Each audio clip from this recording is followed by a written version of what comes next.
Na wasalimu katika jina la Bwana wetu Yesu Kristo. Leo tunatafakari neno la Mungu kama tunavyolipata kitabu cha Mathayo mlango wa 10 mstari wa 16 hadi wa 23. Akawaambia, na watuma kati ya mbwa mwitu, iweni na busara kama nyoka, iweni wapole kama hua. Mstari wa 17 anasema, jihadharini na wanadamu, maana watawapeleka katika mabaraza na katika masinagogi yao, tena watawapiga ninyi. Hapa ni wakati wanafunzi wanatumwa kwa ajili ya kupeleka Injili, kwa ajili ya kufundisha neno la Mungu, kwa ajili ya kuwatoa watu katika utumwa wa dhambi. Akawapa onyo angalizo. Anawatumwa kati ya mbwa mwitu, wanadamu. Kwa nje wanakuwa ni watu wenye sura ya mwanadamu, lakini kwa ndani ana roho ya mbwa mwitu. Na unajuaje? Shetani kama shetani haji kama shetani, na hatujawahi kumuona shetani wala mapepo, ila mapepo yanaingia ndani ya nafsi ya mtu, yanafanya kazi ndani ya mtu. Na wakati mtu anafanya matendo maovu, tunamwona kama mwanadamu, lakini ndani yake kuna mbwa mwitu, ndani yake kuna shetani ibilisi, ndoye anayefanya kazi pamoja na sisi. Akishafanya kazi pamoja na sisi, tunabaki tunachukiana, tunatupiana maneno sisi kwa sisi. Tunamwona watoto wetu ni wabaya, tunawaona waume zetu ni wabaya, tunaona wafanya kazi wetu ni mabaya, tunaona majirani zetu ni wabaya.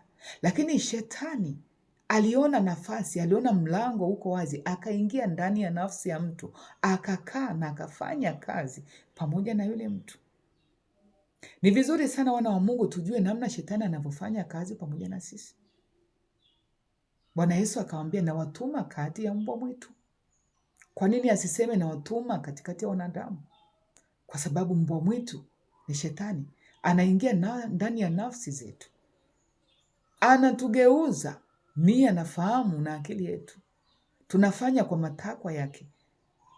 Hatimaye tunaanza kugombana, na akishatugombanisha huwa anakaa pembeni, anacheka, anafurahia kwamba ametimiza azma yake.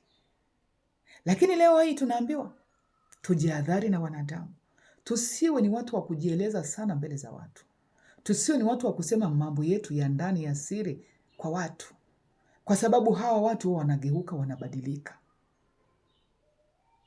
Akishabadilika sasa, unasema, kwa nini amenitenda namna hii? Ndiyo, Bwana Yesu ametupa angalizo kwamba tujihadhari na watu usio waaminifu, kwa sababu wanatumika sana na shetani. Tunajua shetani ndio baba wa mabaya yote tunayoyaona. Na kazi moja ambayo Bwana Yesu alituma wanafunzi ni kwenda kupinga na kuharibu kazi za shetani. Anasema muwe na busara kama nyoka, muwapole kama hua, ili muweze kuteka nafsi za wanadamu. Kwa sababu tukienda na hasira na kwa akili zetu, hatutaweza kuwaokoa. Na ndivyo Bwana Yesu alivyokuja. Alikuja mpole, lakini mwenye nguvu na mamlaka. Akaweza kuteka nafsi za wanadamu, wale waliokubali kulitii na kuliishi neno lake. Na wale waliokataa neno la Mungu aliwaacha. Kadhalika ukimhubiria mtu habari za neno la Mungu, ukimwambia kweli, ukimwambia achana na dhambi, akikataa, nawa mikono yako, ondoka. Kwa sababu siku ya mwisho kila mtu atalipwa kadri ya matendo yake aliyoyatenda hapa duniani. Amen. Luka 23 mstari wa 31 anasema, kwa kuwa wakitenda mambo haya katika mti mbichi, je, katika mti mkavu itakuwaje?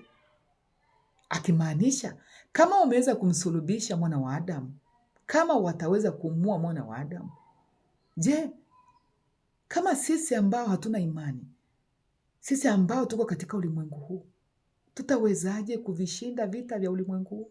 Tutawezaje kujiepusha na hawa mbwa mwitu? Tunatakiwa tukae katika neno, tutulie katika neno, tumwamini Mungu, tumtegemee Mungu, ili tuweze kuvishinda vita vya ulimwengu huu. Tuweze kujihadhari na kujitenga na watu wabaya wa ulimwengu huu. Mungu alibariki neno lake. Amen.